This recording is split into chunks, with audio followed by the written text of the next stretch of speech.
Hello students और BSc part third year. देखिए, हमने लास्ट टर्न पर sp1 संकृत कक्षकों के लिए जो मोलिकुलर ऑर्बिटल में कोफिशिएंट गुणांक का मान और उसके वेव फंक्शंस का मान निकालना सीखा था sp संकरण के लिए। आज हम बात करेंगे sp2 संकृत कक्षकों के लिए मिक्सिंग कोफिशिएंट का मान कैसे निकालते हैं और उसके तरंग फलनों का मान किस प्रकार से परिकलित करते हैं। ठीक है, तो मैंने इसके प्रिंसिपल्स आपको पिछली बार भी बताए थे। इसके according to first principle psi1 for sp2 hybridised orbital psi1 equals to a1 psi s plus b1 psi px plus c1 psi py। इस प्रकार से psi2 हो जाएगा, psi3 हो जाएगा। ठीक है, तो सेकंड प्रिंसिपल, इसका जो सेकंड प्रिंसिपल है उसमें जो इसका कोफिशिएंट है उसका a1 स्क्वायर बराबर a2 स्क्वायर बराबर a3 स्क्वायर इक्वल्स टू 1/3। ठीक है, क्योंकि इनका कंट्रीब्यूशन समान रहता है, तो इसलिए a1 a2 a3 बराबर क्या हो जाएगा 1/√3। अब देखिए यहाँ पे कंडीशन है कि x एक्सिस के सापेक्ष psi1 का आवेश घनत्व अधिकतम होता है। तो इसमें केवल s कक्षक जो है वो px कक्षक का s कक्षक और px कक्षक का इसमें योगदान होता है और py का योगदान नहीं होता है, इसलिए c1 का मान इसमें 0 मान लेते हैं। इसलिए इसका जो फोर्थ कंडीशन है, फोर्थ प्रिंसिपल है कि इसका जो नॉर्मलाइज्ड जो वेव फंक्शन है उसका इक्वल्स टू 1 हो जाएगा। तो integration a1 psi s plus b1 psi px plus c1 psi py का whole square D tau equals to 1। तो c1 का मान 0 है, c1 का मान यहाँ पर 0 रखेंगे तो आपके पास जो वैल्यू आएगी वो a1 psi s plus b1 psi px का होल स्क्वायर। इसको सोल्व करेंगे तो आपके पास में ये समीकरण आएगा a1 स्क्वायर प्लस b1 स्क्वायर plus a1 b1 equals to 0 अब इक्वल्स टू 1। ठीक है, तो ये a1 b1 का मान 0 हो जाएगा, तो a1 plus b1 square equals to 1। a1 square का मान हमें पता है इक्वल्स टू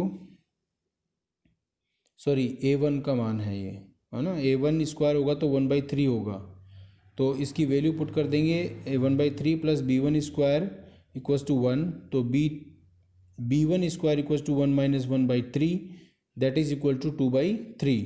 तो b1 का मान √2/3 आ जाएगा।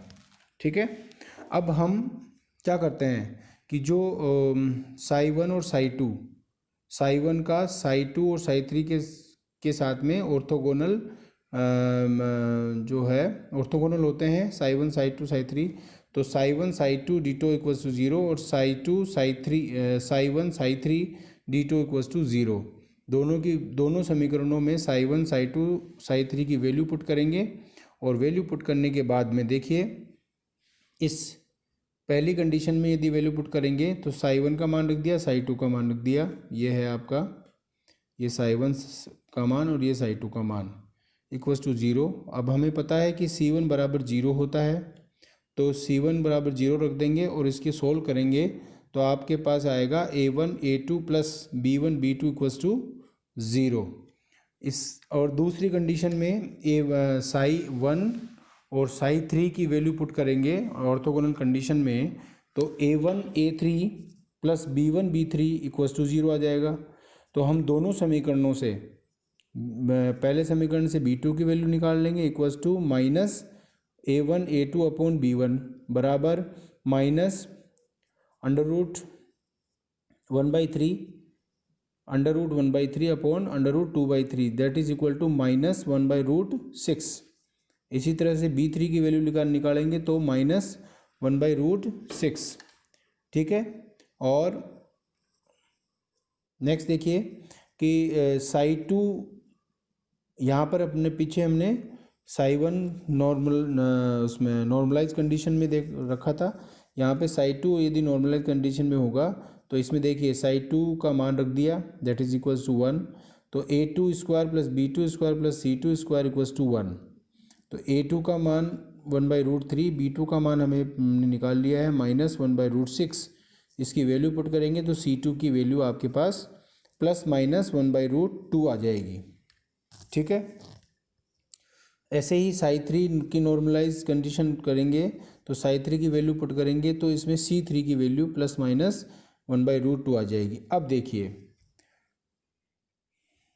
अब यहाँ ये है कि जो C2 की वैल्यू पॉजिटिव होगी और C3 की वैल्यू निगेटिव होगी, तभी C2 की वैल्यू पॉजिटिव और C3 की वैल्यू निगेटिव होगी, तभी जो psi2 है और psi3 है वो ऑर्थोगोनैलिटी की जो रिक्वायरमेंट है उसको फुलफिल करते हैं।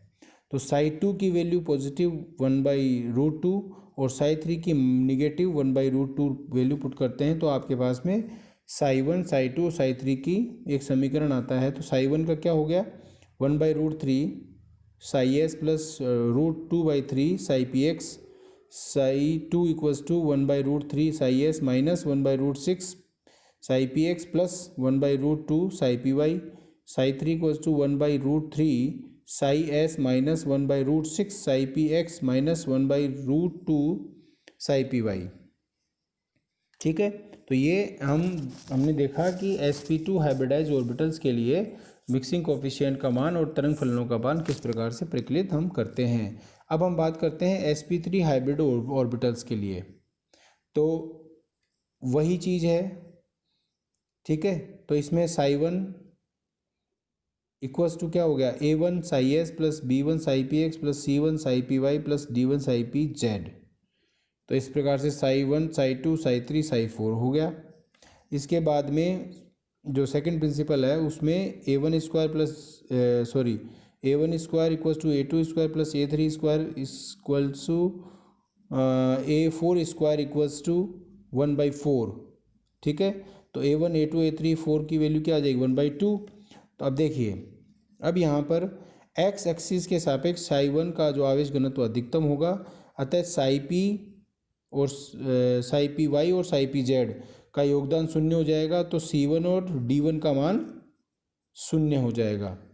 तो नॉर्मलाइज psi1 यदि का तरंग फलन नॉर्मलाइज है तो √a1 psi s plus b1 psi px plus c1 psi py plus d1 psi pz का whole square d2 equals to 0।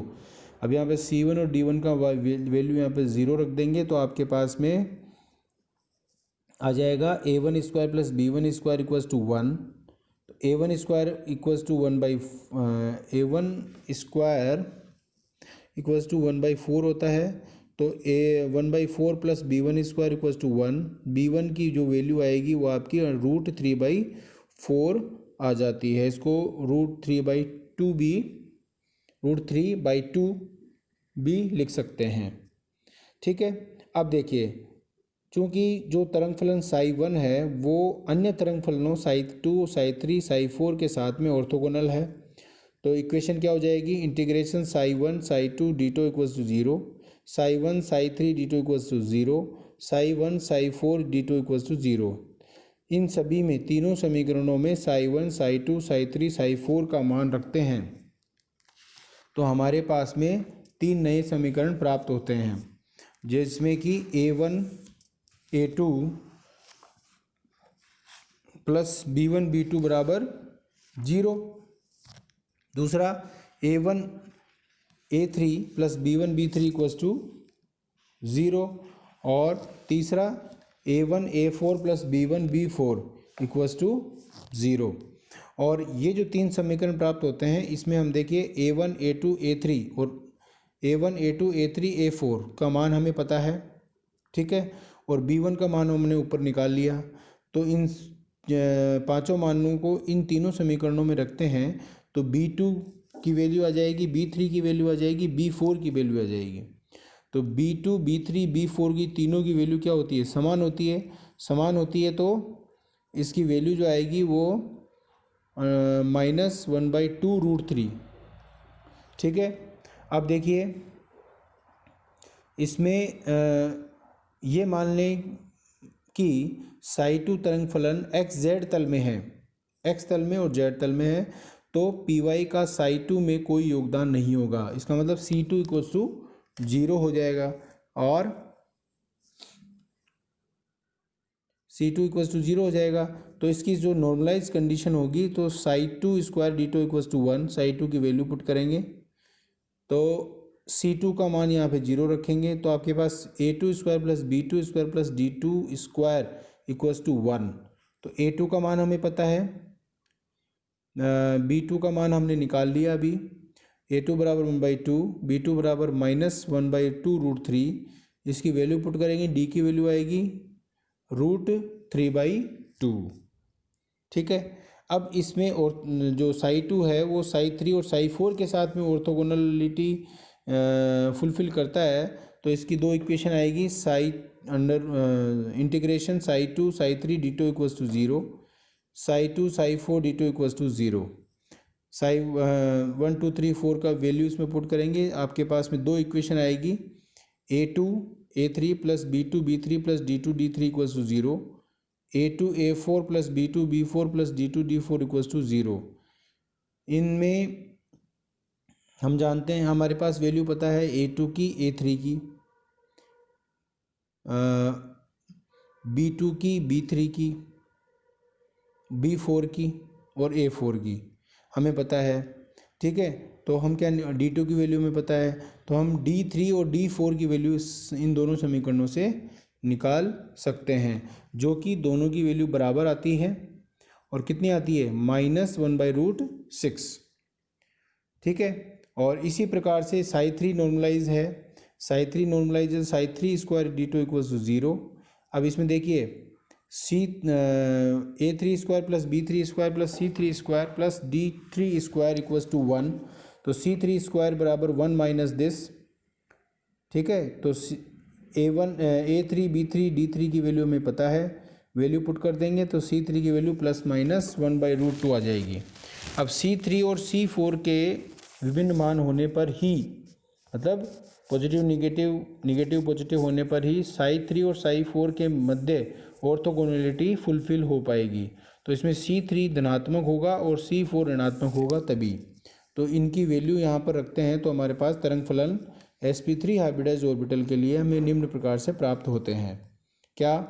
psi1 equals to 1/2 psi s plus √3/2 psi px, psi2 equals to 1/2 psi s minus 1/2√3 psi px plus √2/3 psi pz, psi3 equals to 1/2 psi s minus 1/2√3 psi px plus 1/√2 psi py minus 1/√6 psi pz, psi4 equals to 1/2 psi s minus 1/2√3 psi px minus 1/√2 psi py minus 1/√6 psi pz। ठीक है।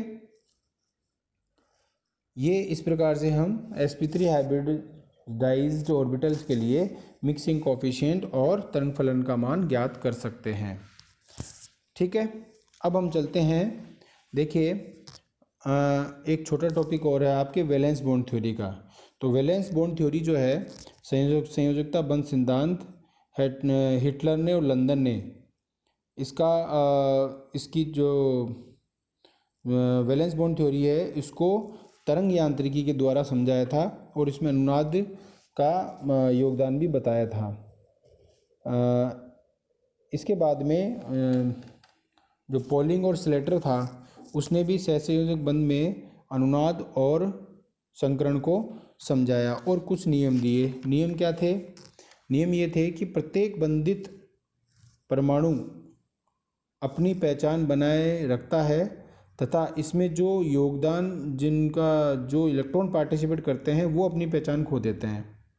ठीक है। दूसरा, बंध निर्माण में केवल बाह्यतम संयोजकता कोष के इलेक्ट्रॉन ही भाग लेते हैं, आंतरिक कोष इसमें अप्रभावित रहते हैं। तीसरा, दोनों बंधित परमाणु इलेक्ट्रॉनों का आदान प्रदान कर सकते हैं जिससे कि बंध का स्थायित्व बढ़ जाता है। अब वैलेंस बॉन्ड थ्योरी को हाइड्रोजन मॉलिक्यूल के रेफरेंस में किस प्रकार से एक्सप्लेन कर सकते हैं? देखिए, इसको एक्सप्लेन करने के लिए एक मैंने छोटा सा डायग्राम यहाँ बनाया है।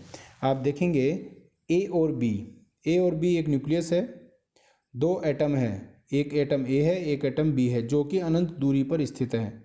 इसका जो इलेक्ट्रॉन है ए एटम का, हाइड्रोजन एटम का, वो 1 है और बी का 2 है। ठीक है। यहाँ पर आर ए बी ए और बी के बीच में लिखा है, देखो आर, यहाँ पर आर ए बी जो है वो परमाणु एच ए और एच बी के मध्य की दूरी है। आर ए वन, ये आर ए वन, वो आर ए वन जो है वो परमाणु एच वन एच ए के बंधित इलेक्ट्रॉन की नाभिक से दूरी, मतलब ए नाभिक है और 1 इलेक्ट्रॉन है, इनके मध्य की दूरी। आर बी टू जो है बी नाभिक और दो जो इलेक्ट्रॉन है, बंदी इलेक्ट्रॉन है 2, उसके मध्य की दूरी। R12 दोनों इलेक्ट्रॉनों के मध्य की दूरी। ठीक है। और RA2 ए नाभिक और 2 इलेक्ट्रॉन के मध्य की दूरी। RB1 बी नाभिक और 1 इलेक्ट्रॉन के मध्य की दूरी। ठीक है। अब जब ये दोनों परमाणु एक दूसरे से अनंत दूरी पर स्थित होते हैं, ठीक है, तो इनका जो हैमिल्टोनियन ऑपरेटर है equals to Hamiltonian operator of 1, मतलब H A, Hamiltonian operator A plus B. तो एच ए जो हैमिल्टोनियन ऑपरेटर ए का है वो ये इस प्रकार से डिफाइन कर सकते हैं, बी को इस प्रकार से, और ये हो गया। अब देखिए, अब जब दोनों के बीच में, दोनों जब अनंत दूरी से नज़दीक आते हैं तो उनमें परस्पर अंतःक्रिया आरंभ होती है और एच ए के नाभिक द्वारा इलेक्ट्रॉन 2 को तथा एच बी के नाभिक के द्वारा इलेक्ट्रॉन 1 को आकर्षित किया जाता है। इस प्रकार से हाइड्रोजन जो H2 हाइड्रोजन जो अणु है उसमें बंध को प्रदर्शित किया जा सकता है। और इसमें जो तरंग फलन होता है वो psi1, psi first equals to psi A1 psi B2। और ठीक है, जब हाइड्रोजन अणु दोनों एक दूसरे, हाइड्रोजन अणु में दोनों परमाणु जब एक दूसरे के नज़दीक आते हैं और अतिव्यापन करते हैं तो इनके इलेक्ट्रॉनों का संबंध का पता नहीं चलता, मतलब कौन सा इलेक्ट्रॉन किस नाभिक से संबंधित है, क्योंकि अतिव्यापन हो जाता है तो इलेक्ट्रॉन इनके बीच में वितरित हो जाते हैं जो कि समान रूप से होते हैं। तो इसमें जो साई सेकंड है वो psi A2 psi B1। तो दोनों जो सिस्टम है, दोनों सिस्टम्स का जो वास्तविक तरंग फलन होगा वो दोनों का योग होगा। तो psi AB बराबर C1 psi1 plus C2 psi second. psi first और psi सेकेंड की वैल्यू पुट कर देंगे तो आपके पास में ये समीकरण आ जाएगा psi AB का। इसमें C1 और C2 जो है वो मिक्सिंग कोफिशिएंट है, मिश्रण गुणांक है। और psi AB में psi फर्स्ट और psi सेकेंड का योगदान क्या होता है, समान होता है, इसलिए C1 स्क्वायर बराबर C2 स्क्वायर और C1 बराबर प्लस माइनस C2। तो psi प्लस जो होगा वो इसमें इनके दोनों के योगदान से बनता है और psi माइनस जो है दोनों के अंतर से बनता है। तो psi प्लस जो होगा वो कोवेलेंट वेव फंक्शन होता है, इसको psi कोवेलेंट भी कहते हैं। ठीक है, ये आपकी यूनिट कंप्लीट हो चुकी है। धन्यवाद।